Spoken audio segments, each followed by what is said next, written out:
Good evening, everybody, or afternoon, depending on where you are in the world and country. If you just bear with me a second, need to get a couple of screens open. There we go, fantastic. Welcome. I hope you're all okay on this Monday afternoon. Bear with me, I'm just freshly back off holiday, so I will be a little bit all over the place on my screens. But if I could just get everybody to keep their cameras off, I think we're all muted, and hopefully everyone's here to participate in our employability webinar being run by the IBMS Nottingham and Derby branch.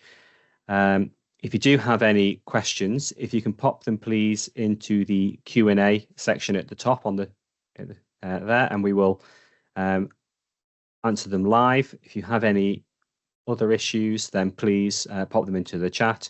If there are any questions that you like, I believe there is normally a like function within the question that you can then upvote as you're going along. Okay, and any other questions, just pop into the chat for me, please. Okay. Just before we do begin, as we're waiting for everyone else to turn up, just to let you know that we do have some upcoming events with our branch. So the 5th of December, we will be having our winter social event over at Nottingham Trent University. We'll be presenting an NDT approach to alcoholic liver disease, so looking at that from both a cellular pathology, hematological, biochemical, and microbiological perspective. And then we'll follow that, obviously, with a bit of a pizza and a wine tasting as well, in keeping with the alcoholic liver disease. Okay, this event will only be open to IBMS members, and booking will be mandatory, and invites will be going out soon via the IBMS, so look out for your emails. Not only that, but for those of you that are yet to join the IBMS, if you are a student, obviously you are open up to the e-student membership class at £13 per annum. Other than that, if you are an MLA or associate practitioner, then please feel free to join up. The IBMS does offer a number of benefits, including not only just supporting your journey with professional guidance through qualifications, policies and guidelines, which set the benchmark for our profession.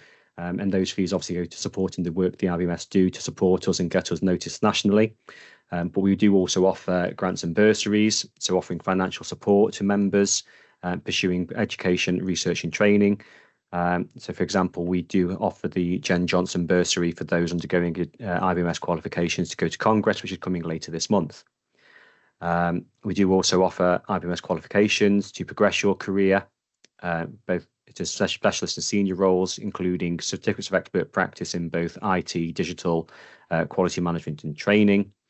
Okay,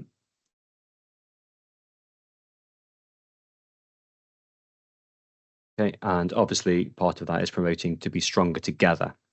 We advocate for biomedical science across the country by promoting our members' expertise and championing high standards across the profession. You'll also get a copy of our monthly magazine, The Biomedical Scientist, which is packed with news, analysis and job opportunities. And you can also access the Journal of Biomedical Science as an open access scientific journal, free of charge. Okay, oh, sorry, 1 second. So this evening, what we're going to do is I shall introduce each of our speakers one by one, and we'll go through a programme looking at how to apply for jobs and preparing for an interview in the NHS.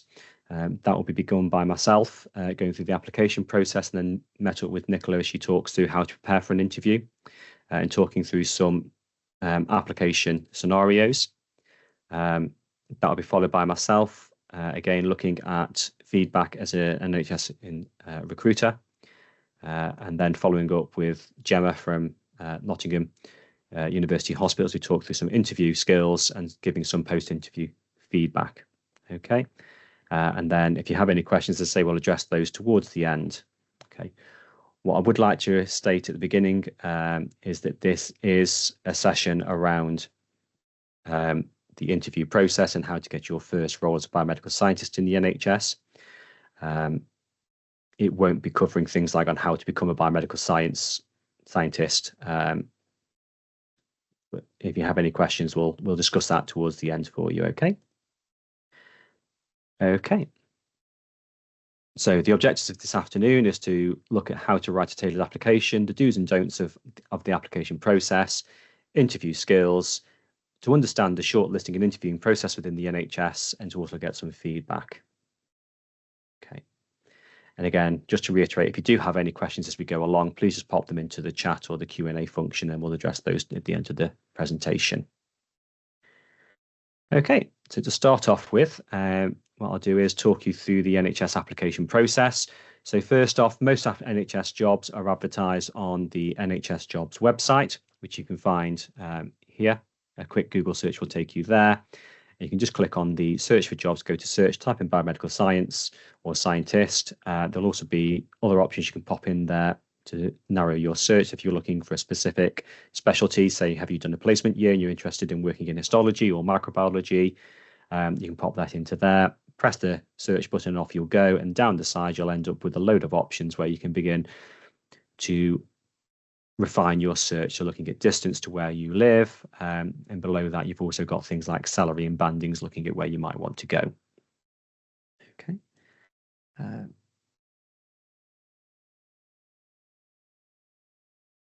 Okay, so that's all down here. So you can see here pay range. You can also see contract type. So if you're looking for permanent or full-time or part-time work, these are the things you can then do, which will then change what comes up in your search button. Teaching grandma how to suck eggs there, sorry. So once you found a job that you're interested in, so here is one that has been opened recently within the region. This was a biomedical scientist band 5 opportunity in microbiology over at Sherwood Forest or Kingsmill Hospital. And what you'll see there is as you click on the advert, you'll see a job summary. So it'll tell you what sort of candidate they're looking for, what the main duties of the job are, and the main responsibilities. So they'll often list here things like equipment or assays that are run that you might need to be familiar with. Also giving information on how the department operates. So do they work a shift system? What are the hours each week? And normally what are the rota system might look like. Okay. Not only that, but what you'll also see at the bottom of the page is the person's specification. Now, this is really important for anybody who is making an application. Essentially, what we're giving you here is the answers to the questions that we're looking for, the marking syllabus. So when you apply for a job, you need to show that you tick all these essential criteria, and often you'll see things here that are desirable criteria. So this is something that we'd like a candidate to have. Okay. Don't worry if you don't match this 100%. Often when I'm looking for candidates in the NHS, what I'll do is I sort of operate an 80% for the essentials. So I'm looking for somebody who ticks most of the boxes. You're never going to find somebody who ticks all of them. Those candidates are very, very rare, particularly if it's your first role in the NHS. What you should be able to do is maybe demonstrate some applicable or transferable skills that you've picked up elsewhere through other employment.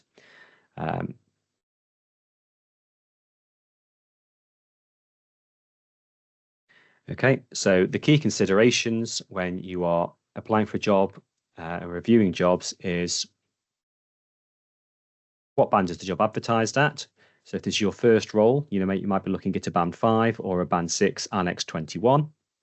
That is essentially a training role. What are the working hours? Are they something that suits you? Is there shift work to be expected? So if you don't want to work shifts and it is an expectation, then that's something you might want to be thinking about. When's the closing date for the application? So how long do you have to apply? And also to maybe make first contact with the laboratory if you're really interested, you want to have a little visit or a chat with the recruiting officer.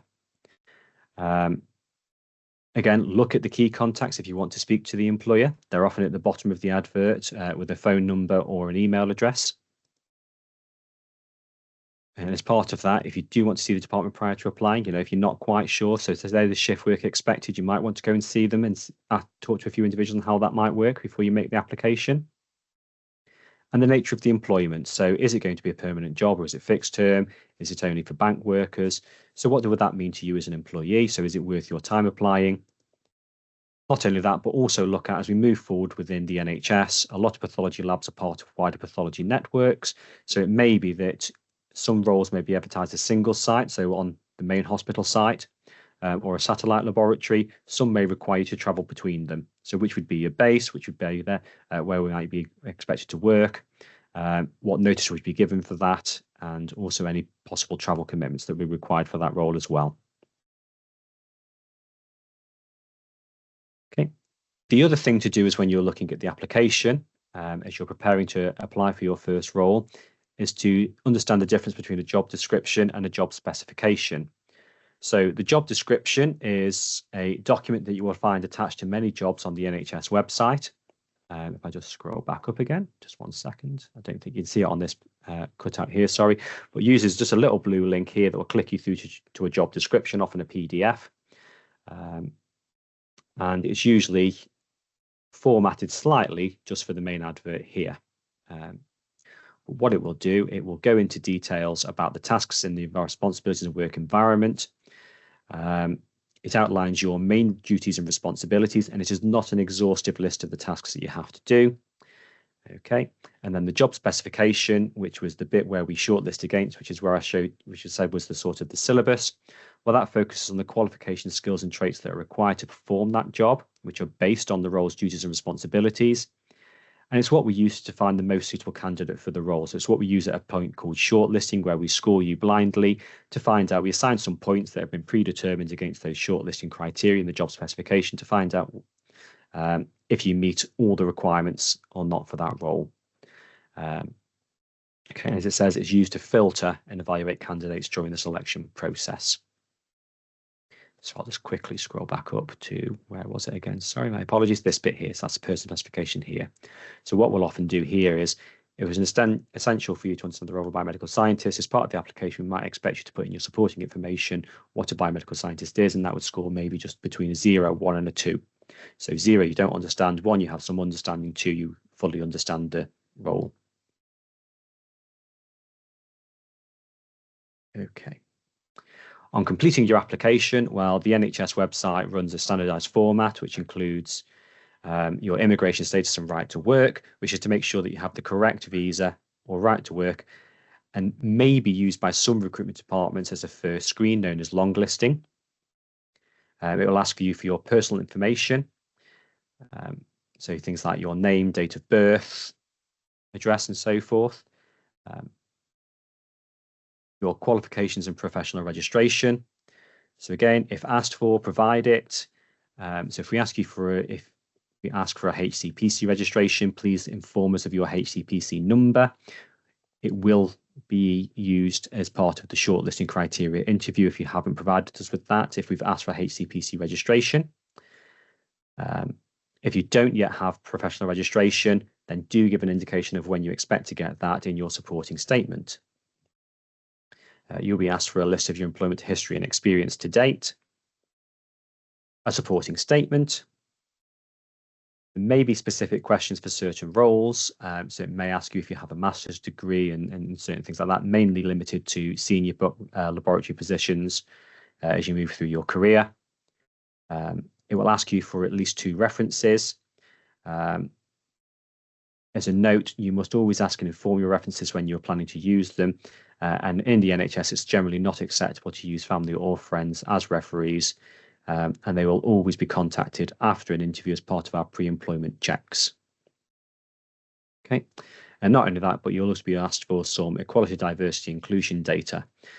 This helps employers to understand their workforce better and identify potential inequalities that need addressing as part of the interview and application processes. It's also used to evaluate if an organisation's initiatives are working. It isn't generally disclosed to the recruiters themselves.